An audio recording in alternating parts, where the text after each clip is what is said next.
a quick live stream, or maybe a long one, just showing people learning in 270. So here you can see we're at the upstairs area, and yeah, it's a nice little area, I guess. So not sure how well you can hear me, but let's try some Torah books of learning, basically. So actually, what should we learn? Let's learn this instead. It's kind of better. So yeah, let's just get right into it. It's called Torah Or of the Alter Rebbe. And yeah, people are just learning over here. 770, it's a nice, interesting place. I just turned to this random page, even though it wasn't the one I wanted to open, but let's see what it says. The drawing down, or what is it saying? The things that Abraham did. Oh, look at this. It's just kind of, it's divine providence, because now the parsha is talking about Abraham. But this page I turned to is in the middle of the Torah, Parshas Yisro, which is talking about something else, but it happens to mention this week's parsha, or the ideas of it. Abraham did spiritual stuff that affected the spiritual universes, and he drew down the light of the Creator. But even though he drew down the infinite light of the Creator below in the physical world as well, when he was doing his divine service of the Creator, like it says, Abraham called there in the name of Hashem, the Creator of the world. So that implies that he was calling out to Hashem to come down into the world. That's why it says the Creator of the world, because Abraham did not only call out to the Creator in the heavens, but he called out to how he's in the world, the physical world, and also the souls that he made in Haran, and the people that he brought closer to the Creator. It says he brought a lot of people closer to the Creator. So Abraham did a lot of spiritual things. He had spiritual service of the Creator on the one hand, but on the other hand, he also did some physical things, because he also called out to Hashem, the God of the worlds, which implies that it really is quoting from the Talmud, which says that Abraham caused the name of the Creator to be called by the people in the world. That's the simple meaning in the Talmud, at least. So when it says he called out to the Hashem, God of the world, it means that he called other people. He caused other people to call out to Hashem, and he also it says the souls he made in Haran. So basically, since it says the souls that he made, implies that he brought people closer to the Creator. So Abraham did not only do stuff in the spiritual, but he also did stuff in the physicality of the world. But nevertheless, and he planted the faith of the Creator in their hearts of many people. But Mikol Makom, nevertheless, even though Abraham did some physical things in the physical worlds, Ein Zeh Erech, this is no comparison regarding the drawing down of the spiritual energy that happened. No. This is the things that Abraham did in the physical world. The influence that Abraham had in this world is nothing, it's not nothing, but it does not have any comparison to the effect that Abraham had in spiritual worlds. So the effect that Abraham had in this world is incomparable to the effect that he had in the spiritual worlds, because in the spiritual worlds other things happened. He says Abraham caused there to be an additional revelation of the infinite light in a greater level than it is in the spiritual and the physical. In that case, he caused. Here's like some nice construction you could see. I was waiting for this all to go. Anyway, so you can see people learning 770 basically.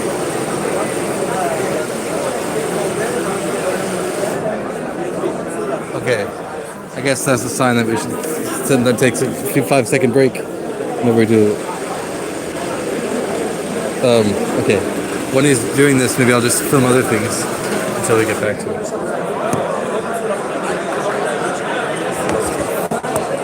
Yeah, so this is this. Okay.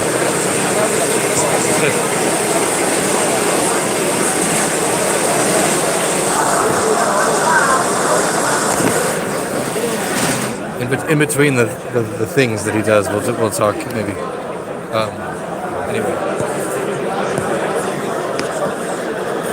You can observe some Jews learning in their natural habitat in the Jewish World Headquarters of America, called 770 Eastern Parkway, basically. And these people just learn here every day. They go to like a school here, and people from the community just come out and learn as well. So yeah, it's kind of a cool place to hang out. This is considered like the Jewish center of the universe. In the Chabad, we consider this place even more holy than the land of Israel during the time of the exile. Because during the exile, when the Jewish people are exiled outside the land and other places, the Creator goes with them, and specifically the Creator also goes where the leader of the Jewish people go. And the last leader of Chabad was also considered the leader of the Jewish people. So when he came to this building and established it as his home and his headquarters of Judaism, then it became like the main headquarters. Okay, now the guy's done for now. So there's only one person watching now, but whatever. That's it. The words are infinite, so we're just gonna keep going. Even if one person's hearing it, it's good enough.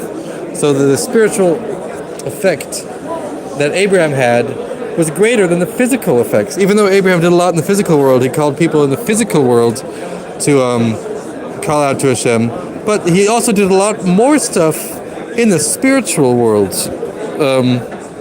Where are we reading? The main service of Abraham affected. Where are we? Yeah, in the spiritual world, Abraham added additional light of the infinite in the wisdom and kindness of the Creator, so to speak, of the world of Atzilus, the world called emanation. It's like a spiritual world that has a metaphorical and or metaphysical body of the Creator. Not a physical body, but it's like the way the Creator chose to make a body for himself to relate to the world. Oh man, this is brutal. Okay, let's go do some more sightseeing. Yeah, so in this world called the world of emanation, that refers to a world that it's kind of like a metaphysical or body of the Creator. That's what it says. The Creator made Adam in His image. The Creator Himself doesn't have an image, but first the Creator made the image of Himself, which is the world of Atzilus, and then He created the physical man in that image of the spiritual image. So basically, Abraham was able to affect not only the physical world, but even more so, he was able to affect this spiritual body of the Creator, which is really technically not even spiritual, because spiritual is still a finite definition of something, but this is kind of beyond spiritual. But he was not only able to affect people in the physical world, but he was also able to, so to speak, affect the Creator Himself, and he was also able to add wisdom and kindness to the Creator, which is kind of a big novelty, so to speak. And there, in the spiritual world, in the world of emanation, which is kind of beyond spiritual, like the body of the Creator, so to speak, that was the main thing that Abraham was doing.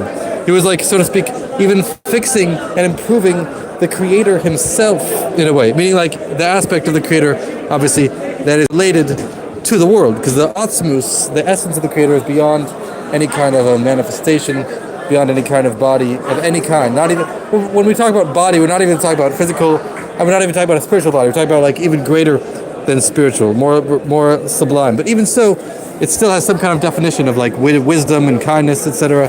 But the Atzmus is beyond anything. But we're talking about the revealed aspects. Oh man, this is brutal. Okay, we'll get back. One second. Okay, this is kind of brutal. We're talking about the revealed aspect of how the Creator relates to the world, which is also metaphorically called a body, and that has like the idea of wisdom and kindness. Okay, this is pretty brutal.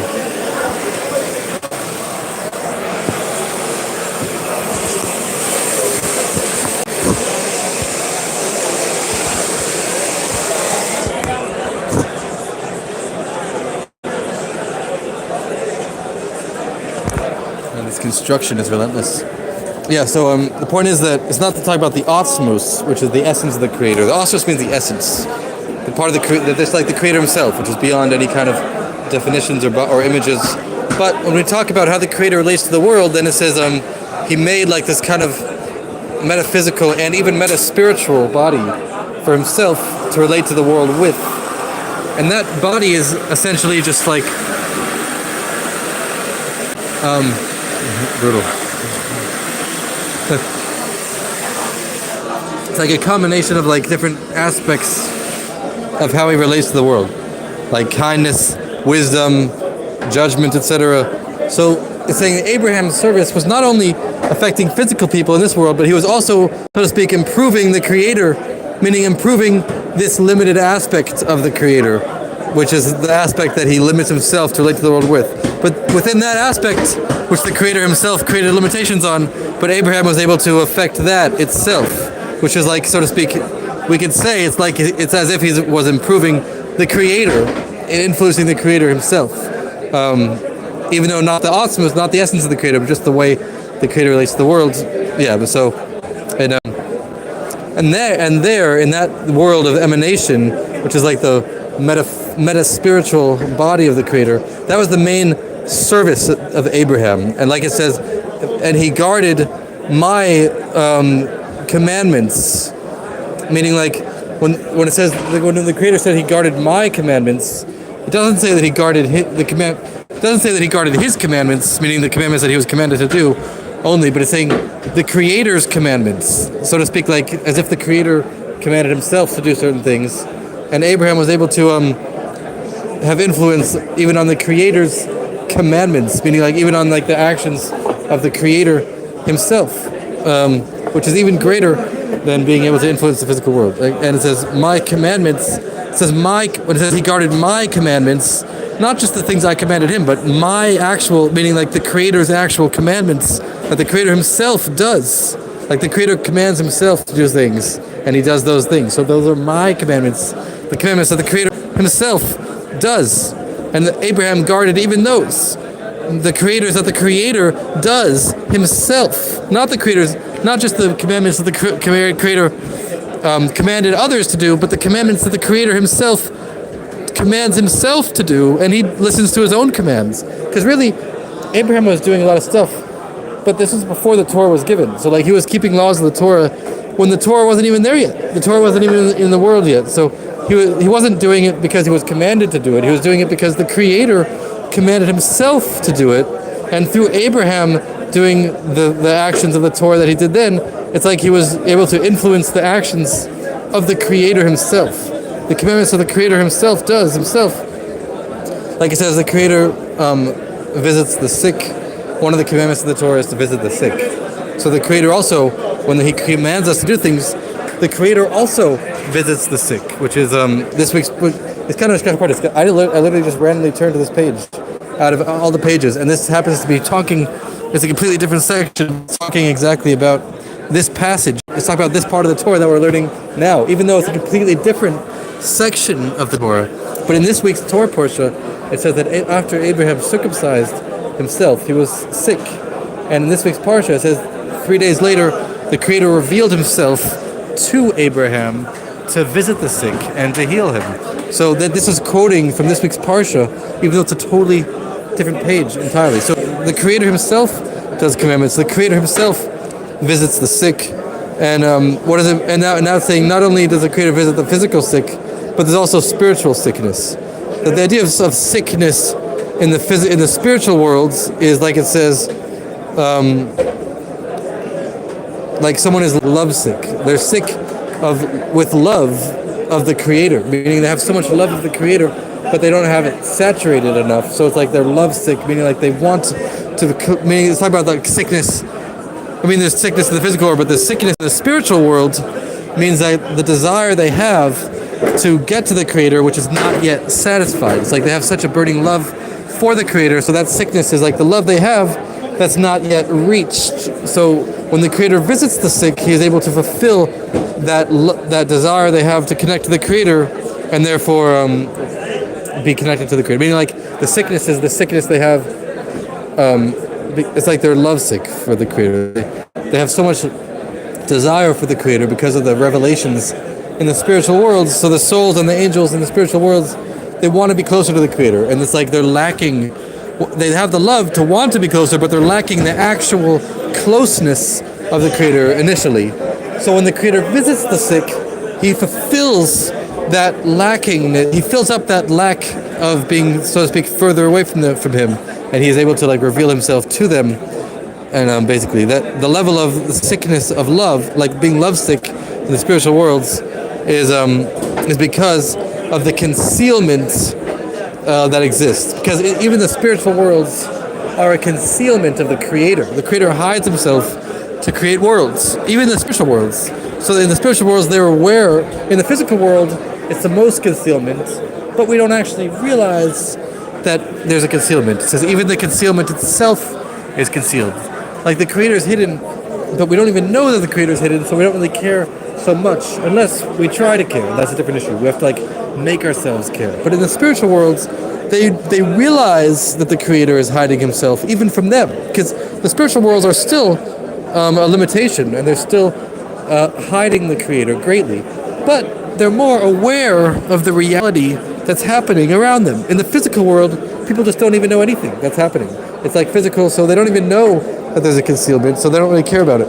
But in the spiritual world, even though there's also a concealment, and it's not really the ultimate state, but they're more aware of things that are happening.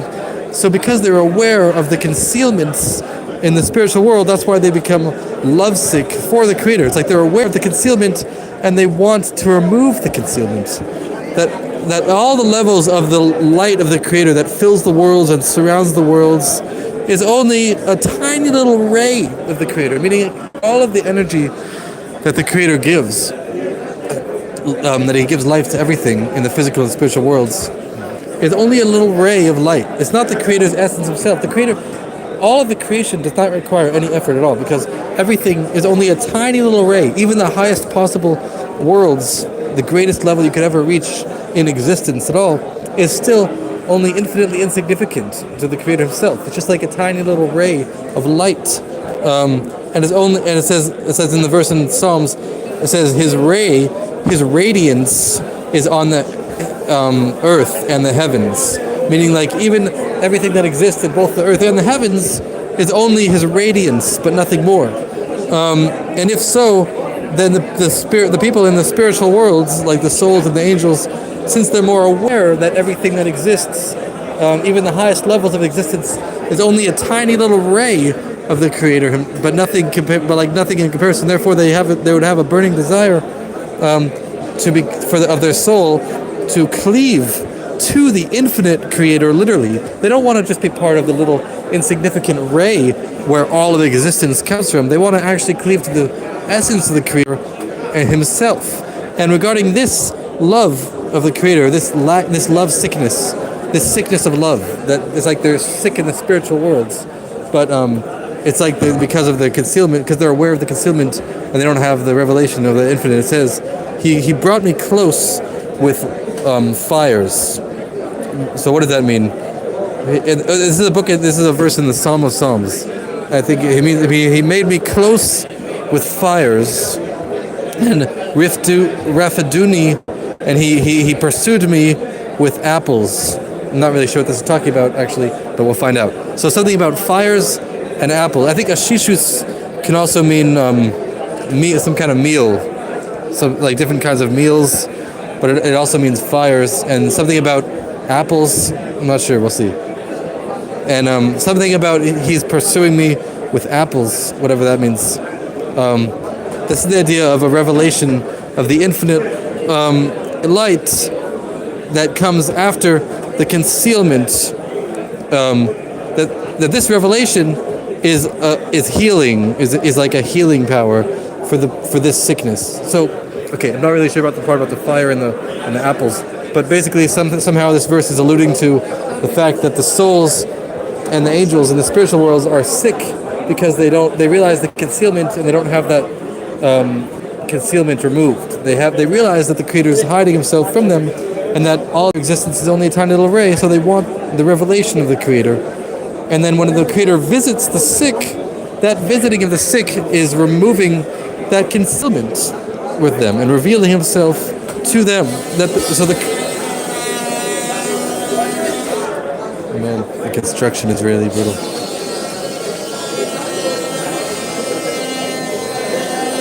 Maybe I'll try moving it. Okay, here you can see people waiting.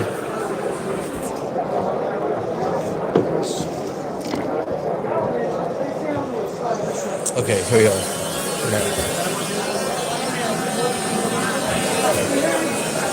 Very interesting window. Here you can see people learning now, I guess. Anyway, so yeah, when we say the Creator Himself does commandments, so because the Creator Himself does the meaning, oh, the sound in the background is brutal.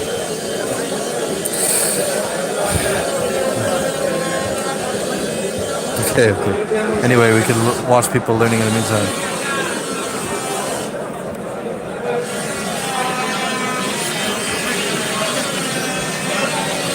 You'll take a little sneak peek at this window of opportunity.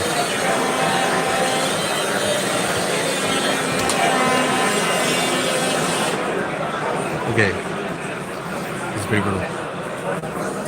Anyway, so the Creator not only commands other people to do things, but the Creator Himself does the commandments that He commands us, and He, like, so to speak, commands Himself to do things, and He does those. So we say that when Abraham kept the Creator's commandments, it doesn't only mean that he commanded, that he did stuff that the Creator commanded him.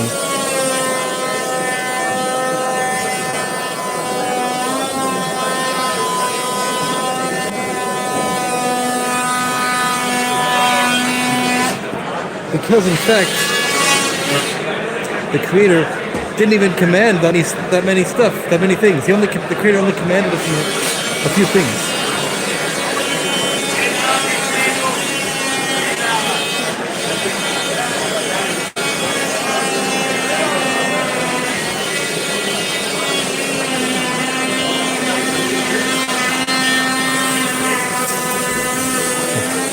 I guess they're doing a lot of construction today. It's good, whatever. Improvement, because pretty constructive. So, the Creator does not only...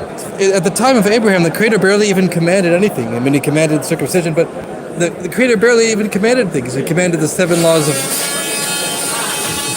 of universal morality. There's 7 laws of universal morality that were commanded to Adam, the first man, or 6 of them were commanded to Adam, the first man, and then a 7th one was added to Noah after the flood. But so there were.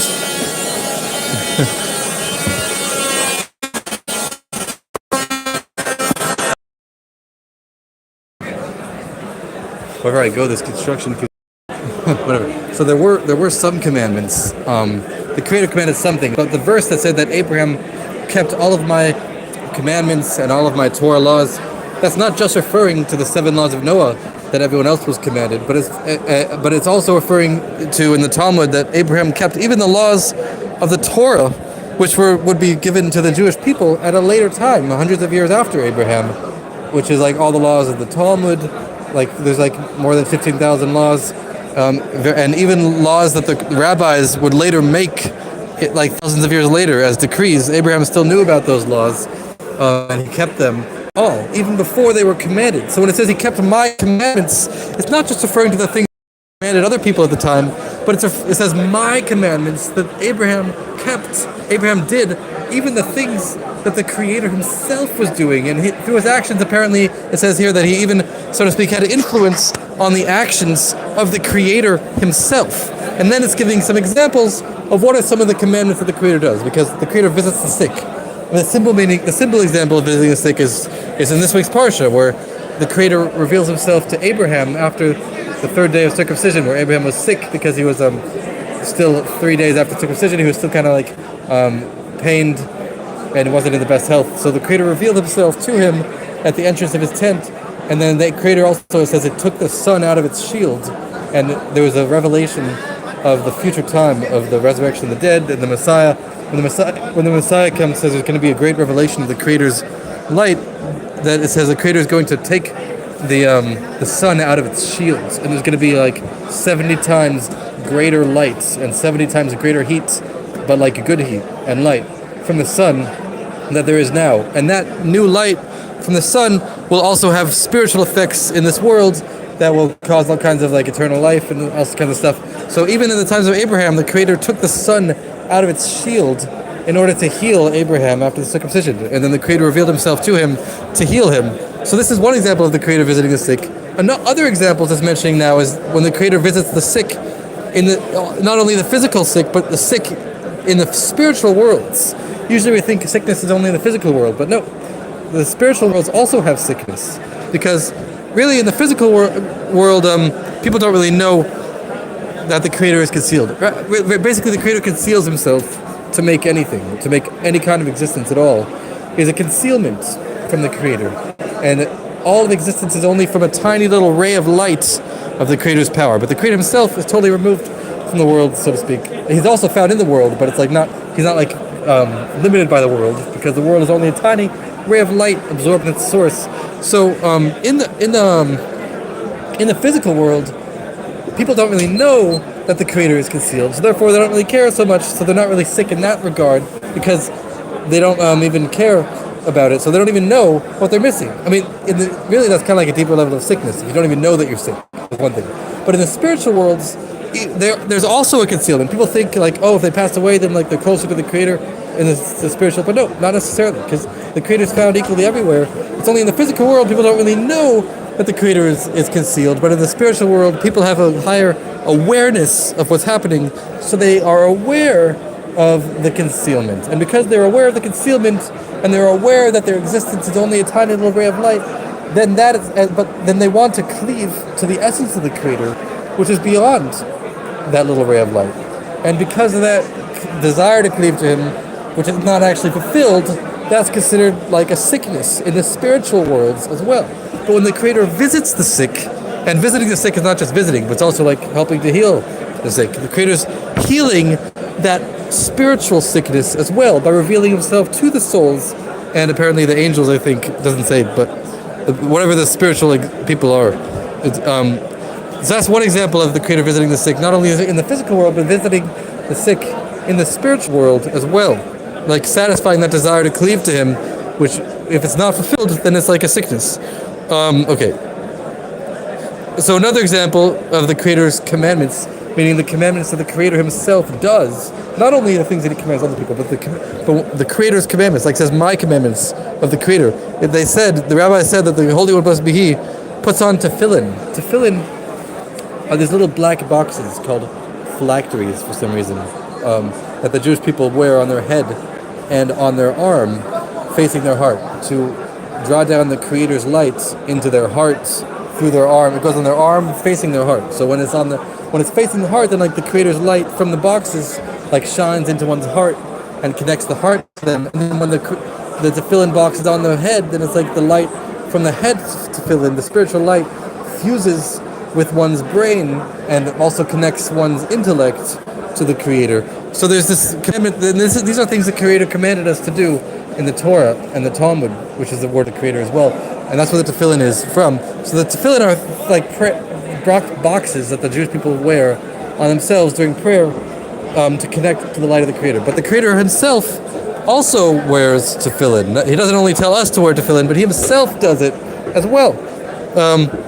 Because the tefillin, what does tefillin even mean? What is the etymology of tefillin? It says tefillin has the etymology of the word hiskashrus, connection. Tafel. The word tafel in Hebrew means to combine something to another thing. So tefillin is like that which combines, is like the combiners, things that can combine things. So tefillin has the same etymology as the word hiskashrus, connection, and combining, which is a connection of the infinite light of the Creator within wisdom. Because like, for example, the tefillin box that people wear on their head, it goes on their head, so it combines the Creator's light, which is found in the boxes, with the brain of a physical person, and the brain is how a person is able to get wise and learn stuff. So when the box is on someone's head, then that connects the infinite light inside the box with the person's physical brain, which influences their wisdom, and it allows them to get smarter, because their physical brain is actually merging with the Creator's brain through the tefillin. So when the Creator puts on tefillin, He's also adding additional wisdom to Himself somehow. It doesn't, they say.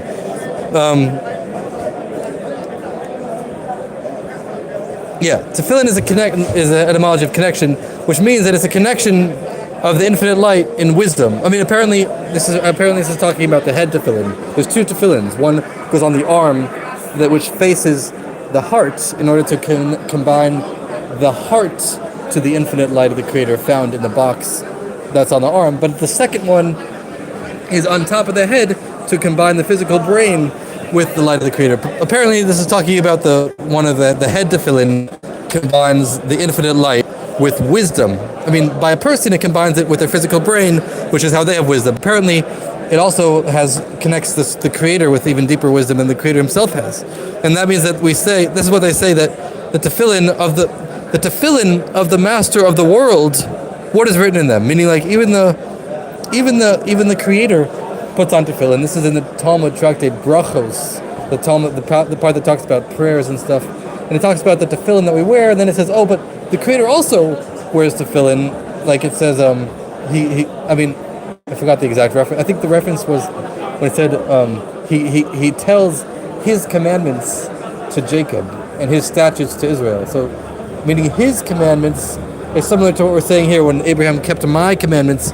It's not just the things that the Creator himself commands other people, but when it says my commandments, it's things that the Creator commands himself and the things that the Creator does himself. So I think that was the reference in the Talmud, but in the Talmud somehow it talks about how the Creator himself puts on tefillin, and then it says, so the tefillin that the Jewish people wear, it's a way of connecting one's physical heart and physical brain with the infinite light of the Creator. But how do they do it specifically? We take the certain passages of the Torah that talk about the unity of the Creator, and the passages the Creator himself told us what passages to actually take to do that. And then when we write those passages on a piece of parchment and place them in a very special kind of leather, then that's able to connect the physical heart and physical brain with the infinite light of the Creator that's found inside the boxes.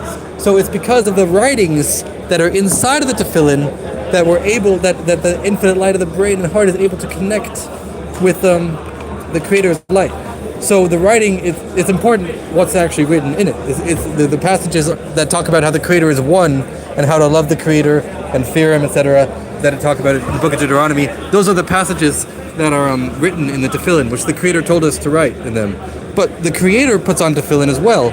So it says that the Creator's tefillin actually has other stuff written in it than other stuff written in the tefillin we have. So in our tefillin, we talk about the unity of the Creator, how the Creator is one, there's nothing else, and we should love Him with all our heart, all our soul, all our might, etc. But in the Creator's tefillin, it talks about other stuff. It says, it's a different passage of the Torah that says, who is like Israel, the one nation on earth, which is talking about the unity of the Jewish people on the physical earth. So our tefillin connects us to the Creator because it talks about the passages of how the Creator is one, but then that the Creator's tefillin connects Him to us because it talks about how the Jewish people are one, and one nation on earth, being like one nation that's like united with each other on earth. Because Israel ascended in the thought of the Creator at the beginning of creation when He made the world. He had Israel in mind. At the beginning of creating, it says in the Torah that in the beginning He created the heavens and the earth. But really, the Hebrew word "in the beginning" can also be read for the sake of the beginning. The word "be," which means in, also being for the sake of, technically speaking. So in the Talmud, in the commentator Rashi says that for the sake of this thing called the beginning, did the Creator create the heavens and the earth. And the beginning, it refers to the people of Yisrael, the Jewish people, because a different passage, a different verse, uses the same word, and it says, Yisrael are the beginning of the Creator's planting, meaning like if someone plants something, they have like a lot of different produce. But the beginning of the produce is like, I guess, considered significant somehow. But so the beginning of the Creator's produce, like the first thing He plants, like the first thing He's making is the Jewish people, meaning at the beginning of existence.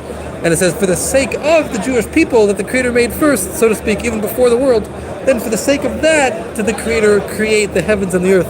So the people of Yisrael arose in the thought of the Creator, at the beginning of everything, like it says in the beginning, which is for the sake of the beginning, for the sake of Yisrael, who are called the beginning. And so the tefillin that the Creator wears are the connection of the infinite light into Yisrael. The infinite. So the tefillin that, I guess tefillin in general, and specifically the tefillin that the Creator wears, are the connection of the infinite light. Blessed be He. That is the same. Okay, it's just repeating itself. Into Yisrael. So the tefillin that we wear, the tefillin that Israel wears, connects them from below to above, so to speak, with the infinite light of the Creator. but the tefillin that the Creator wears and the passages that are written in the Creator's tefillin talk about the unity of the Jewish people. Those talk about how the Jewish people are one, so that connects the Creator with the Jewish people from above to below, so to speak. And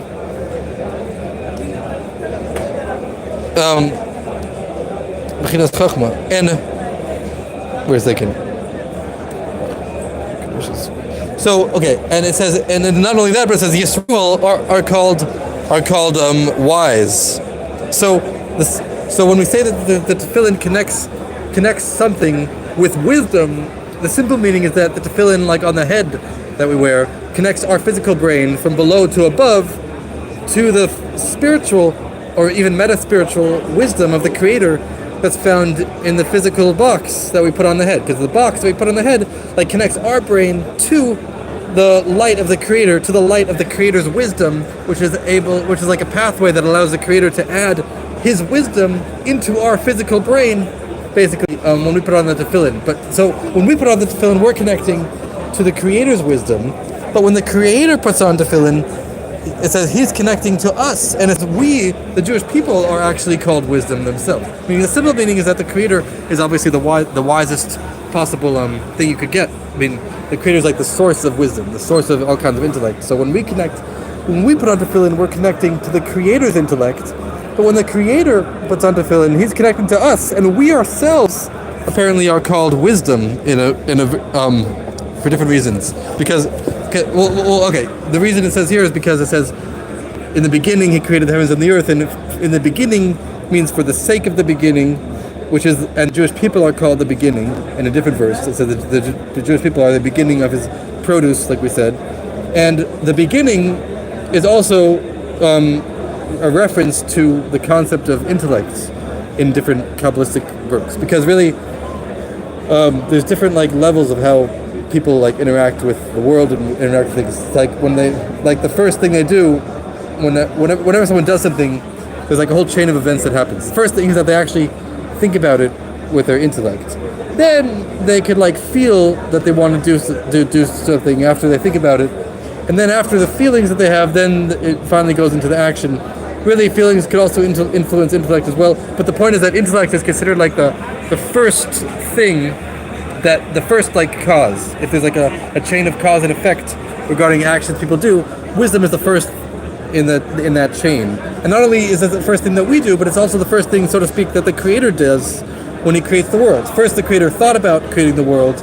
Then that thought of the world influenced, so to speak, the Creator's emotions. And again, this is talking about the limited aspect of the Creator, that after the Creator chose to limit Himself to create the world, then he allowed Himself to be wise, and He allowed Himself to have these feelings. But the Creator Himself, in the Atzmus, the essence of the Creator, is beyond any kind of feelings or anything. But when the Creator limits Himself to relate to the world, then there's a chain of cause and effect kind of thing, where first there's the first stage in that chain is wisdom. And then once the Creator has the wisdom for the world, the blueprint, then that wisdom is able to elaborate on itself and then cause emotions for the world, etc., or emotions about how to create the world, and then other things, and finally actually making the world through the Creator's speech. But the point is that wisdom is called the beginning in Kabbalistic books for that reason, because it's the first step in the chain of cause and effect. Having wisdom and the intellect is the first of the first step, basically. So because it's the first step, it's the beginning. So that when the Jewish people are called the beginning, are the beginning of His produce, they're also called wisdom somehow. So we connect, when we put on tefillin, we're connecting our physical brain with the Creator's wisdom, and the Creator's the ultimate state of wisdom, because He's the smartest person, or not really a person, the smartest existence possible. But when the Creator puts on tefillin, He's really connecting with us, and we are considered wise. He's connecting with the wisdom of us, apparently. And it says, okay, it doesn't really elaborate on that. I thought He would. Okay. But just like the Creator puts on tefillin to connect with us, so too, He also does other commandments. Other commandments of the Creator are... So the other commandments of the Creator are essentially revelations from the infinite light of the Creator that exists initially in the upper universes, and from there Wait a second, no. No, actually, no. Okay. First, we said that the tefillin of the Creator is drawing down is the Creator connecting to us from above to below, and just like our tefillin connects us with the wisdom of the Creator's tefillin connects him with the wisdom of us, which it doesn't really elaborate on that. But then it says that also the other commandments of the Creator is the idea of drawing down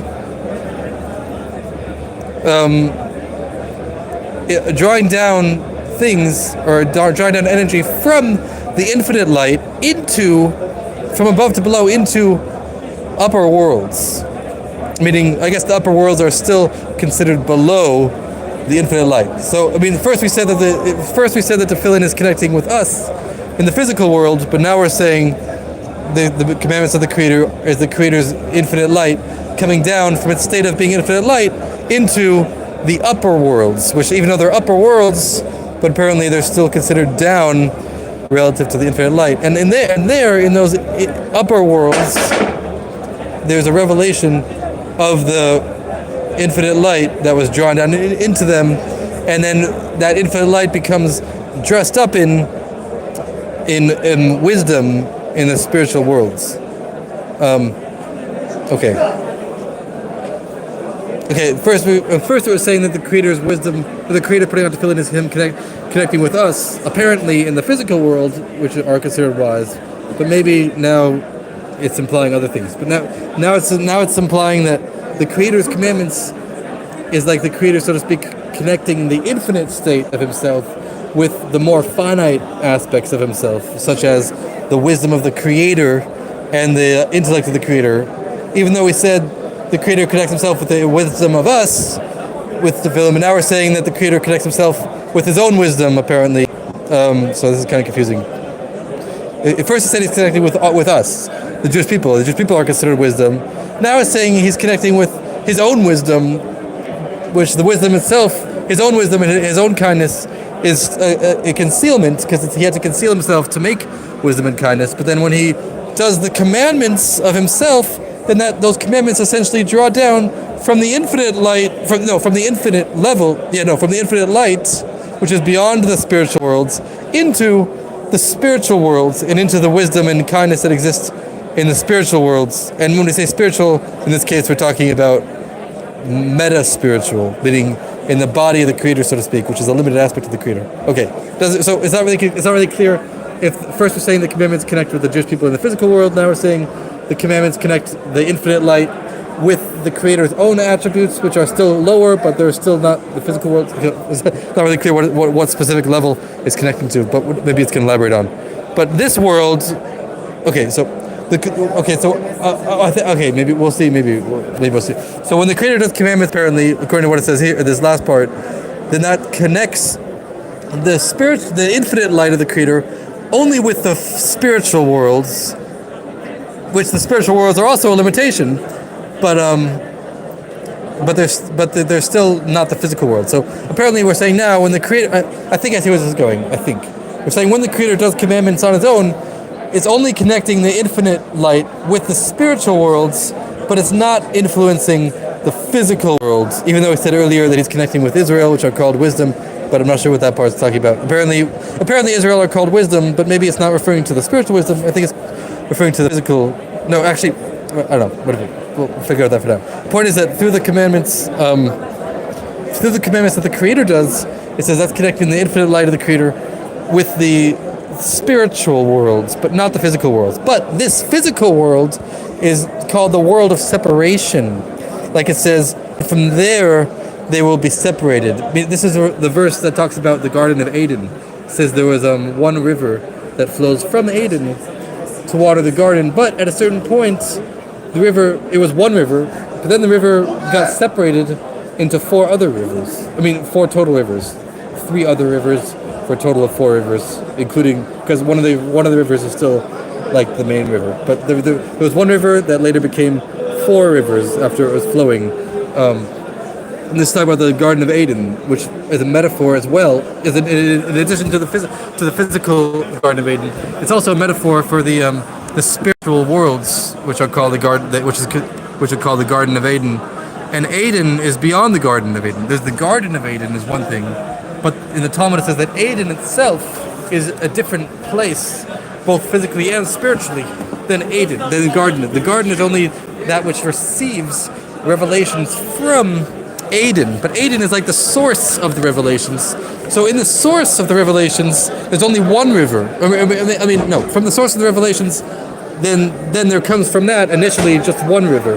The river itself is not the source, but the river comes from the source. So when the river first comes out from the source, it's only one river, which represents metaphorically how when the Creator creates this universe and the spiritual universes, first He creates the source of the universes, which is like the Eden. First the Creator made Eden, which means delight, which is like the initial source of existence.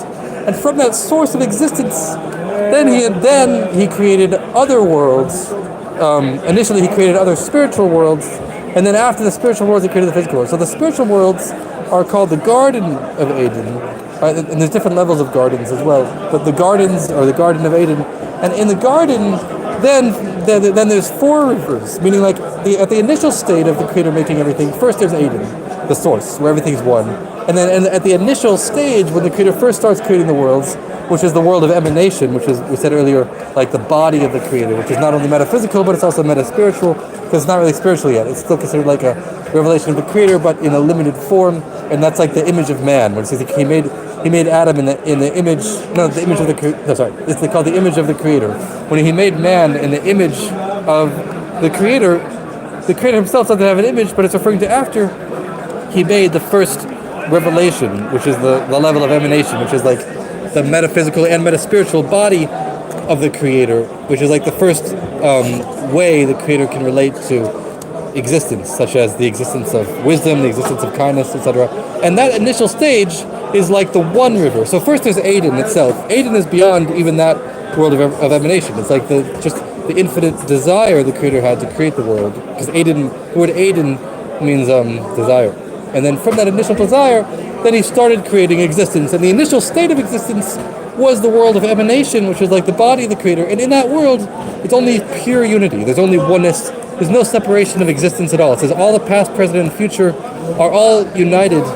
And also all six dimensions of both physical and spiritual space are all united in like one as one. I mean, there's different levels within that as well. There's different levels of being united as one. Really, the higher levels, but before the world of emanation, it says it's like really all one, and the emanation itself, there's, so to speak, different levels. But in a general sense, like all time and space is united as one. In a general sense, in that initial stage.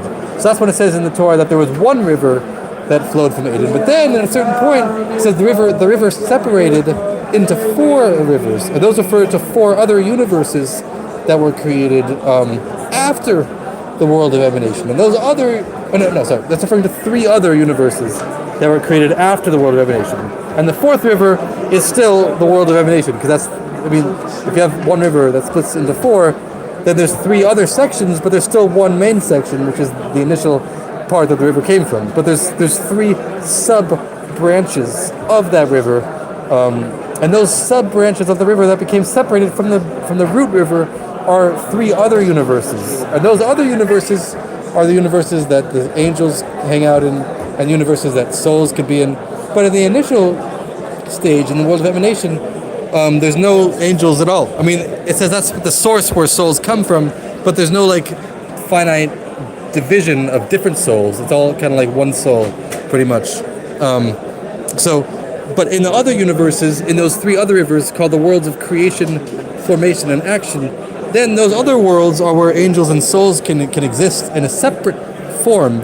And in the Torah, even in the Torah, it says like the angel Gabriel was like waging war with another angel, Michael, and those were angels in the spiritual worlds, because in those other worlds, since they're separate existences, it's possible to have like good and bad. Even in the spiritual, there's bad as well.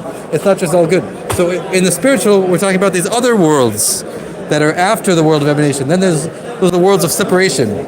So when the Creator does commandments, those commandments of the Creator only influence the world of emanation, which is when it says the upper worlds, it's referring to not just the spiritual worlds, but the upper worlds of emanation before even the spiritual worlds, because the spiritual spirituality is a big limitation.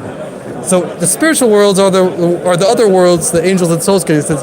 But when it says that in the upper worlds, that's referring to the worlds beyond the spiritual worlds, and those are the worlds that the Creator's commandments influence. But in this world, and in this world, is talking about this collection of worlds that the physical world, as well as the other spiritual worlds exist in together, are called worlds of separation, like it says in Genesis. And from there, the river will become separated, which is a metaphor as well for the separation of the different universes, including this physical universe and also the spiritual universes, which are separate. And in order for there to be, so that's what the Creator himself, when the Creator does the commandments on his own, those commandments of the Creator only influence the world of emanation beyond the spiritual. But in order for it to, for there to be a drawing down of the infinite light, which is initially united with his other attributes in the world of emanation, well, like we said, where the Creator's commandments combine the infinite light of the Creator beyond the world of emanation with the world of emanation itself, with like the Creator's wisdom and kindness in the world of emanation.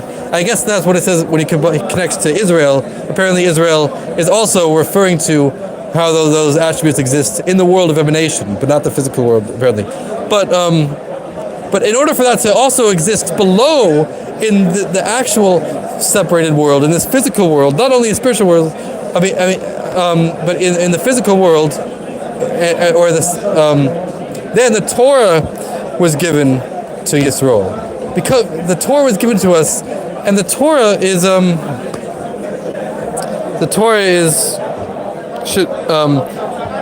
like a tool that causes the enclothement and the dressing up of the light of the Creator and the unification of the light of the infinite, blessed be He, literally not only in the metaphysical, not only in the meta spiritual wisdom and kindness, but even in wisdom and kindness that exists in the lower worlds that are below, and not only in the spiritual worlds which are below, but even in the physical world. And that revelation of the Creator's wisdom and kindness, that the manifestation of that exists in the actual commandments that the Creator actually told us to do in the Torah.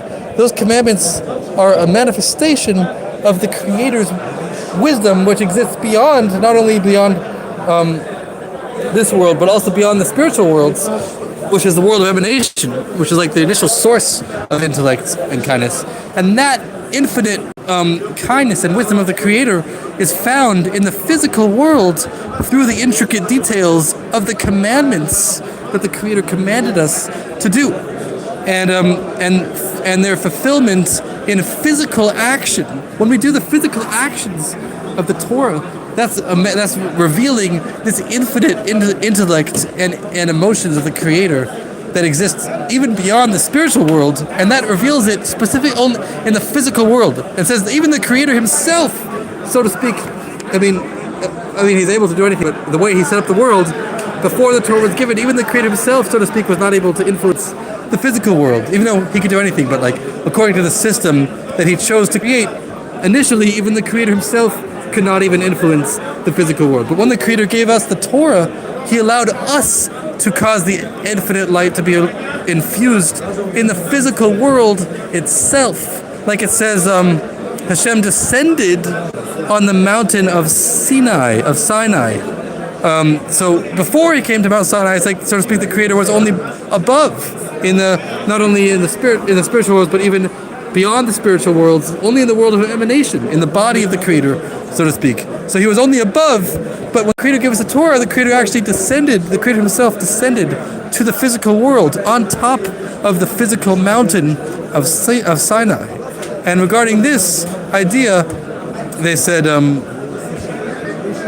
it's this day that caused things to happen, meaning the day of the giving of the Torah is what caused things to happen. Okay, the actual context of that is kind of hard to explain, but the point is that the day of the giving of the Torah is the day that allowed the Creator to be united with the physical world. So it started talking about the service that Abraham did, which is kind of a miracle that I randomly opened to this page. I wasn't even thinking, because I was intending to look into a different page. I wanted to talk about this week's Parsha, but this is a completely different Parsha that talks about the giving of the Torah.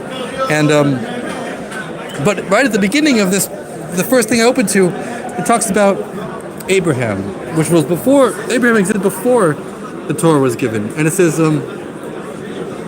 so before the Torah was given, the only things that were happening were that the Creator combining the infinite light of Himself with the limited aspect of His, or with the more limited aspect of the Creator's intellect and the Creator's kindness, which exists in the world of emanation beyond the spiritual worlds. So there's a lot of stuff happening, not in this world, but things were happening in and not only in the spiritual world, because not even in the spiritual world, but in the world beyond the spiritual world. That was the main focus of what was happening before the Torah was given into this world, and that's what Abraham was involved with. Abraham, on the one hand, did some stuff in this world, like he caused people to recognize the Creator in the physical earth, which was a big deal. But the actual main things that were happening at that time were not in the physical world, but the main current events at that time were the things that were happening in this meta spiritual world of the Creator's kindness and Creator's intellect being influenced by the infinite light of the Creator, which is really beyond the Creator's intellect and stuff. And through Abraham's actions and through Abraham's divine service, he was pretty much drawing down the infinite light of the Creator into the more limited aspects of the Creator. So essentially, the Abraham was, so to speak, improving the Creator himself in a way, meaning improving the limited aspects of the Creator, which is, and it said earlier that was even greater than the actions that Abraham had in the physical world. Because in the physical world, he did a lot of stuff in the physical world. I mean, he was famous. He was influencing thousands of people to recognize one Creator, and so he was changing a lot. He was doing a lot of change and a lot of activism in the physical world. But that was still incomparable to the activism he was doing, not only in the spiritual world, but in the meta-spiritual world, where he was, so to speak, even improving the Creator himself. But still, that was a limitation, because at that time, that was before the Torah was given in the physical world. So all the things that were happening in the times of Abraham, where Abraham was combining the infinite light of the Creator with the more limited aspects of the Creator's attributes, that was only influencing the world of emanation. But it did not reach below to the lower spiritual worlds as well as the physical world. It was all, the physical world, people could recognize the Creator, but they couldn't actually become united with the infinite light of the Creator, because the infinite light was limited in the spirit, in the meta spiritual world of emanation, and there was so to speak some kind of barrier that was blocking the light. It's the Creator was doing the Creator, so to speak, even the Creator himself, according to the system he initially set up, was not able to influence the physical world with the infinite light. Meaning, obviously, the Creator can do anything, but according to the way that the Creator wanted to set up the system of creation, even the Creator himself was not able to draw down that infinite light into the physical world. He still obviously influenced the physical world, because everything that happens because the Creator wants it to happen. But we're talking about combining the physical world with the actual infinite light, which is beyond all of existence. That itself was not, even the Creator himself was not doing that. And even when Abraham was, so to speak, improving the Creator, that was only that was not influencing the physical world, or it wasn't uniting with the physical world. Obviously, the physical world is influenced from only the Creator. Nothing else can happen without the Creator making it happen in the physical world. But there was no unification of the infinite light with the physical world. Someone says, stop rambling and just read. Okay. But make sure people understand it. But through the Torah that was given, then we can have it. So, and this is the idea. Okay, I don't know if I should keep reading this part, because it's not really talking about this week's Parsha. Okay, let's go to this week's Parsha now, which is talking about... okay, here's another random page I opened up to. Okay, here. This is actually last week's Parsha. So, okay, it says... what should we read? Okay, maybe let's read this part. So this is last week's Parsha, which talks about how the Creator will shield Abraham from his oppressors. And it says, I am a shield for you. What does it mean, a shield of Abraham? how is the Creator a shield of Abraham? Because it's known. Because what does it mean to be a shield of Abraham? Abraham is the level of kindness, of great kindness, without any limitations. Meaning Abraham was a really kind guy. In his eyes, like, everyone was equal. You have to just be infinitely kind to everyone, even like your greatest enemy kind of thing. And in his eyes, everyone was equal. Everyone was good in his eyes. He was only doing goodness to everyone. And therefore, he said that he was like praying for Ishmael, his son, who was not necessarily the best in his actions, but Abraham still, he wanted everyone to be good. In Abraham's eyes, he looked kindly at everyone, even people who were not so good. So he said, oh, if only Ishmael will live before you.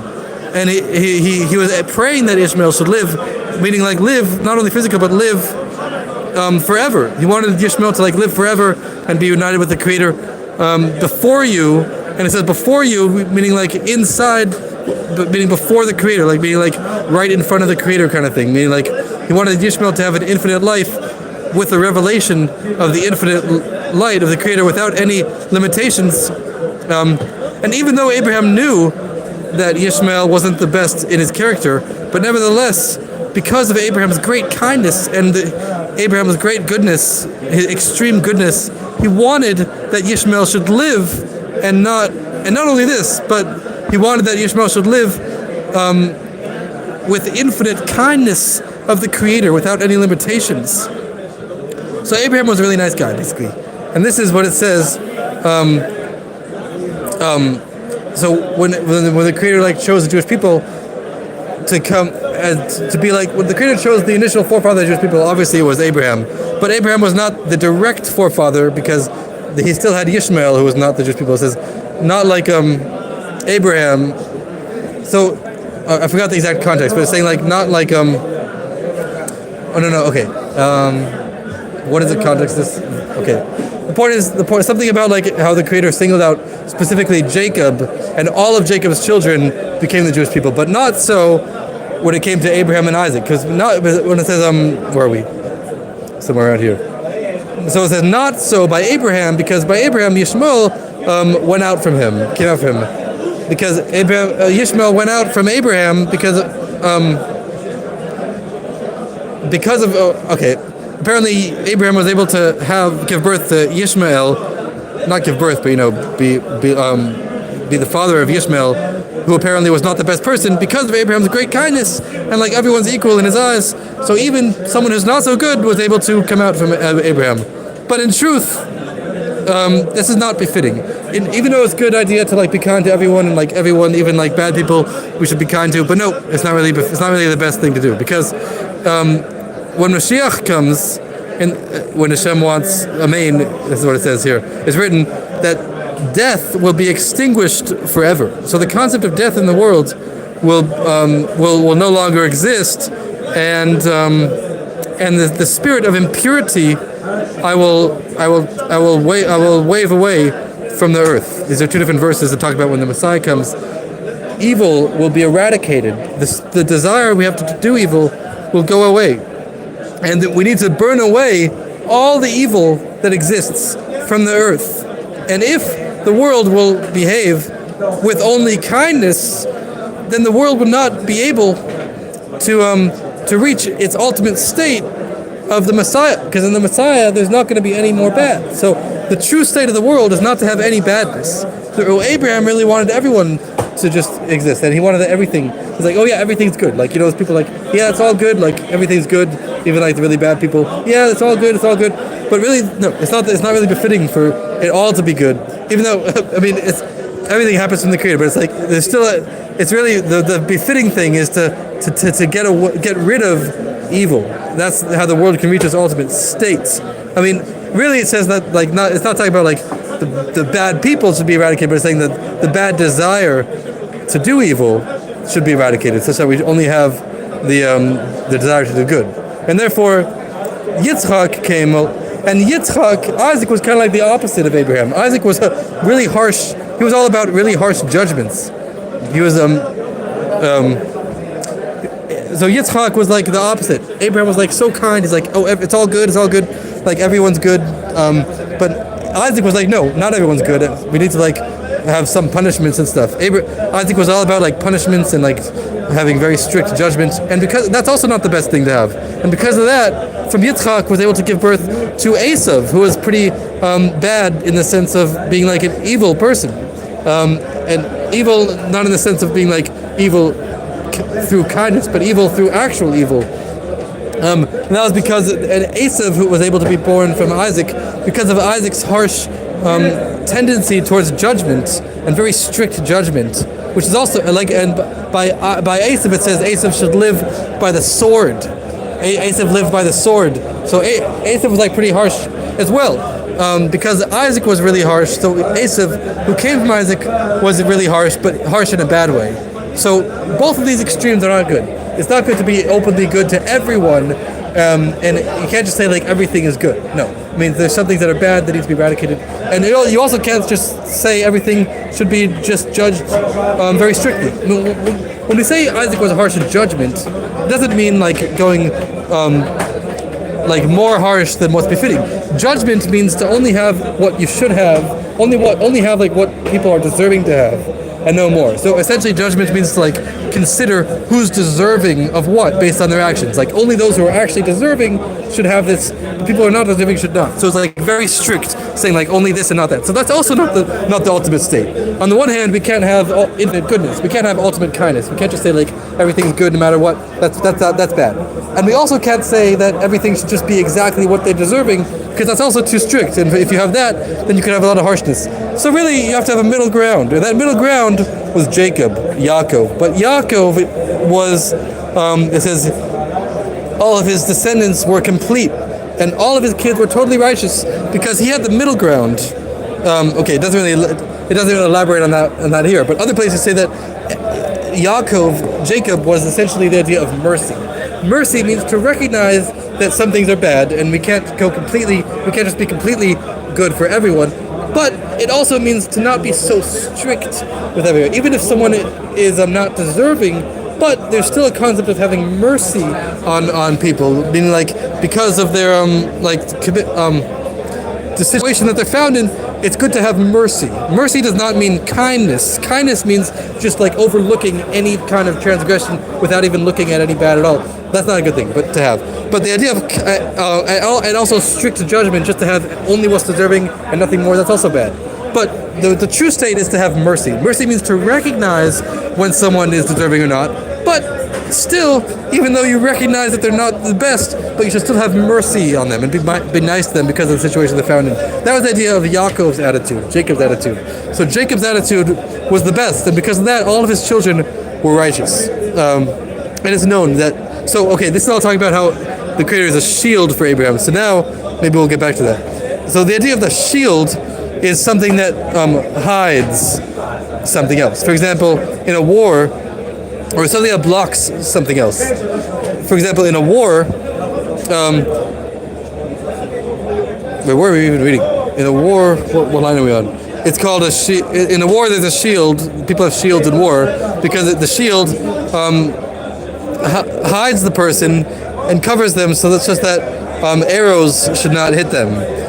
So there's also metaphorical shields as well, and metaphysical shields. And it's written because a sun and a shield is Hashem Elohim. That we'll see what this means. A sun, it's like metaphorically comparing the Creator's energy, or the Creator, to like a sun and a shield at the same time. It uses two different words, two different names of the Creator. There's different names of the Creator. There's one Creator, different names. So one name is the Tetragrammaton, the four-letter name of the Creator, called Havaya, which is Hashem. When we say Hashem, that means the name. That's like the ineffable name, which is like the name of pure revelation. But then the second name is called the name Elohim, which means the judge. How the Creator is like a judge, which is like harsh judgment. So it says that a sun and a shield is the Hashem Elohim, which implies that the sun, the metaphor of the Creator being like a sun of revelation, that refers to the name Hashem, to the four-letter name. The Tetragrammaton is like a name of pure revelation of the Creator's light. But the shield that blocks the revelation is how the Creator is like a judge and of the world, Elohim. It's just like the sun. If the sun would not have a shield blocking it, then no one would be able to handle its great light. So the sun is not just the sun that shines to us. It's not just light. It's not just open revelation. The sun also has a shield that's surrounding the sun that limits how much light goes out from it.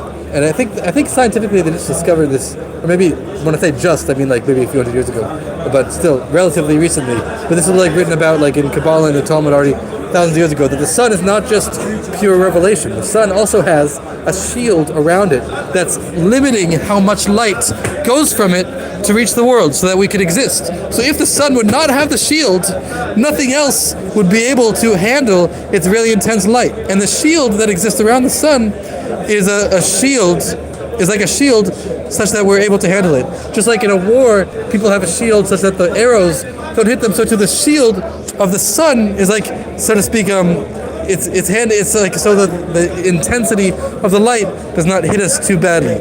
And there's also a spiritual shield, as we're going to say. And this is the meaning of, in the future time, when Moshiach comes, then Hashem will take the sun out of its shield. And then, we said earlier that, if it's out of its shield, nothing will be able to exist. But no, even at that time, things will be able to handle it. And the righteous people will delight in that great light of the sun. But the wicked people will be judged with that light. It's kind of brutal. So maybe we're going to explain, again, let's try to explain how the Creator is a shield of Abraham. I'm not sure if it's actually going to explain that or if it's just kind of like metaphorically implied, but we'll see. And behold, it's known that in every morning,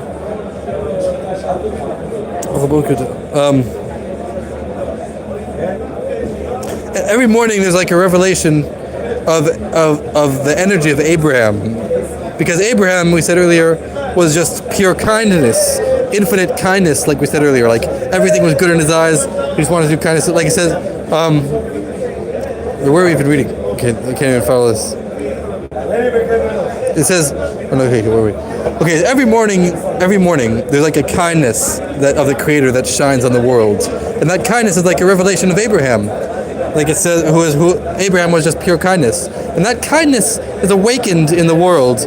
Like it says in the verse, Abraham woke up in the morning, and that's also metaphorically referring to the spiritual energy of Abraham, which is the infinite kindness.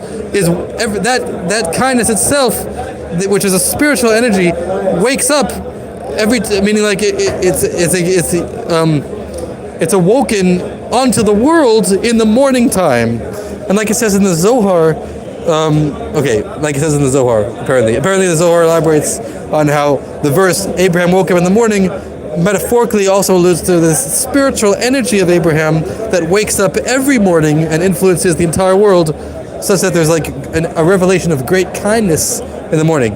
And the Holy One, blessed be He, wants in the morning, and so to speak, there's like a revelation where it's like the Creator wants to guide the world with only kindness.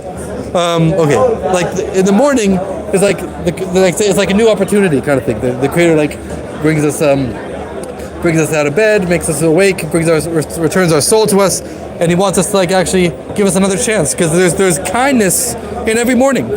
But this kindness has to have a shield around it. If there was no shield to this infinite kindness that was woken up in the morning, in order to hide the pureness of that great kindness and to give a way of like limitations and contractions like it needs to be, rather only if there was only pure kindness, then that would also give life to evil, because wait a second, what is this actually saying?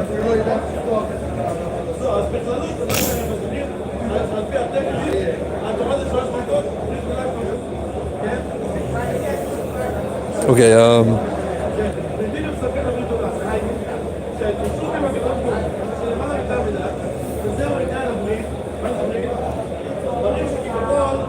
Okay, I think yeah. Okay, so okay, it's kind of like a run-on sentence. The sentences in Hebrew sometimes just go on for like paragraphs.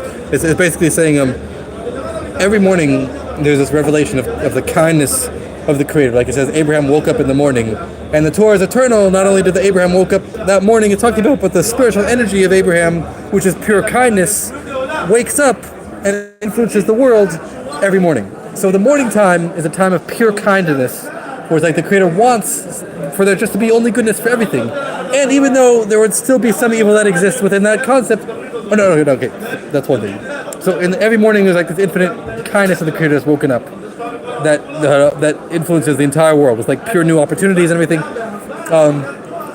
But that kindness needs to be limited by us. We have the power to limit that kindness such that the kindness should not give too much life to evil. There still needs to be, it says, some life to the evil in order that we could transform evil to goodness, and in order that we could use evils for holiness regarding some things. Not everything, but there's some parts of evil that there's some reasons why the Creator makes evil is so we could transform the evil and use it for good things. That's some level of it. Some parts of evil have the ability to be transformed, but there's other kinds of evil that are really bad and that should not exist at all. So, in the morning, during the morning prayer, the Jewish people say a blessing. That blessing says Hashem is the shield of Abraham. So when the Jewish people say that blessing in the morning, that Abraham is the Creator is the shield of Abraham, that limits this kindness of Abraham that wakes up in the morning, and that makes sure that the kindness only gives a little bit of life to the evil, such that only enough for us to be able to transform the evil. But if not for that blessing, chas shalom, then it's like the kindness would also go, and it would also like leak out to the bad parts of the evil, such that the evil that we don't even want to have at all, and that those worst evils would then have life, chas v'shalom. So that's why we say the blessing in every morning, that Hashem is the shield of Abraham, to make sure that infinite kindness energy that exists in every morning is only filtered to first of all, it goes mainly just to good things, and the life that it gives to evil should only be a tiny bit, such that evil should exist enough for us to be able to transform it, but there should not be like great evil in the world. And that's why it's important for Jews to pray in the morning, so we get to say that blessing, the shield of Abraham. And then by saying that blessing, we make sure that the Creator's infinite kindness only goes to holiness, and when it gives life to evil, it only gives life to like a little bit of evil, such that the evil could later be transformed into goodness. So this was a lot of stuff that we just learned. I don't know if we should keep going. Should we keep going? Or no? Yes? It's a lot of stuff. I mean, this is last week's parsha. So let's go to this week's parsha. That's what I wanted to do a long time ago, actually. Okay, this is kind of a long run-on reading session. So should we go on to this week's parsha? Let's just do it. Okay. This is pretty intense stuff we're learning here. Maybe we'll take a break.